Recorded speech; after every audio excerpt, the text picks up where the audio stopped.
আমরা বাঁ দিকে বসি, বাঁ চোটটা বন্ধ থাকেন, ডান চোটটা খোলা থাকেন। ইতিমধ্যে কয়েকবার বিরোধী দলনেতা সহ কয়েকবার আমার বিধায়কদের শাস্ত্র করা হয়েছে। উদ্দেশ্য কি? যখনই পশ্চিমবঙ্গের বুকে সরস্বতী পুজো বন্ধ হয়ে গেছে, কালী পুজো বন্ধ হচ্ছে, হিন্দুরা আক্রমণ হচ্ছেন, মনে ধর্ষিত হচ্ছেন, আমরা বলতে গেছি আমাদের কথা বন্ধ করে দেওয়া হয়েছে। সেই কারণে আমরা ঠিক করেছিলাম বিরোধী দলের পক্ষ থেকে যে আমার বিধায়ক যিনি আমাদের স্পিকার, তার যে এলাকা বারুইপুর, সেখানে আমরা যে স্পিকারের যে ভূমিকা, স্পিকারের যে দলদাসের নীতি, যে একপক্ষ নীতি, এক চোখ বন্ধ রাখেন, তার বিরুদ্ধে আমরা বারুইপুরে যে মিছিল করবো, মানুষ জানাবো যে স্পিকারের ভূমিকা কি। আপনারা তো গেছিলেন, দুর্ভাগ্যের বিষয় আমরা কাল গেছি, আমাদের বিরোধী দলনেতা সহ 50 জন এমএলএ গেছিলাম।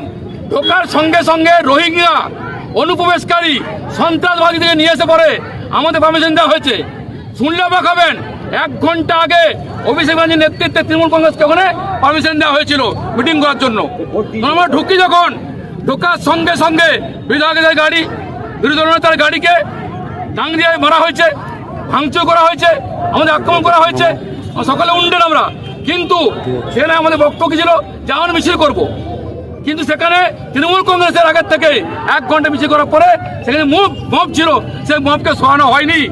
রোহিঙ্গা অনুপ্রবেশকারী সন্ত্রাসবাদী গুন্ডাকে নিয়ে এসে পরে আক্রমণ করা হয়েছে, সেই কারণে হেনস্থা হয়েছে। সেই কারণে আমরা সারা পশ্চিমবঙ্গ জুড়ে আজকে বিধানসভায় মুখোপাধ্যায়কে কালো ফ্ল্যাগ দেখিয়েছি, তার পথে দাবি করেছি। উদ্দেশ্য একটাই, আজকে বাংলার হিন্দু সমাজরা আজকে আক্রান্ত, মহিলারা আক্রান্ত, আজকে গুন্ডাগিরি চলছে। বিধানসভার মধ্যে কিছু বলা হয় না, বলতে শাসন করা হয়, হিন্দু শব্দকে বাদ দেওয়া হয়েছে, হিন্দু শব্দ বাদ দেওয়া হয়েছে, এটা অসাংবিধানিক।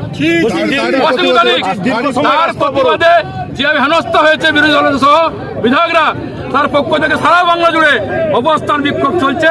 সেই কারণে আমরা অবস্থান অবরোধ বিক্ষোভের আয়োজন করেছি। উদ্দেশ্য একটাই, স্পিকারকে পদত্যাগ করতে হবে, স্পিকারকে নীতি মানতে আমাদের বিধায়কদের বলতে দেওয়ার, সে নীতি সেটা করছেন না, মানছেন না। হিন্দু বিরোধী সরকারকে উৎখাত করার জন্য আমরা অবস্থান বিক্ষোভের আয়োজন করি। আগুন জ্বালালেন কেন?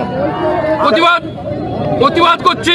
আজকে বিধানসভা গেটে দাঁড়িয়ে স্পিকারের কুশলে দেখা করেছি, আগুন জ্বালিয়েছি। এই আগুন জ্বালার উদ্দেশ্য একটাই, যদি এখনো মুখ্যমন্ত্রী তৃণমূল কংগ্রেস সাবধান হয়, সারা বাংলায় আগুন জ্বলবে, তার দিন এগিয়ে আসছে। সাবধান করতে চেয়েছি, সেই জন্য স্পিকারকে আজকে করেছি, এখানেও টায়ার করছি। সারা বাংলায় চলছে, আগামী দিনে সারা বাংলায় জ্বলবে, দিয়ে সাবধান না হয়।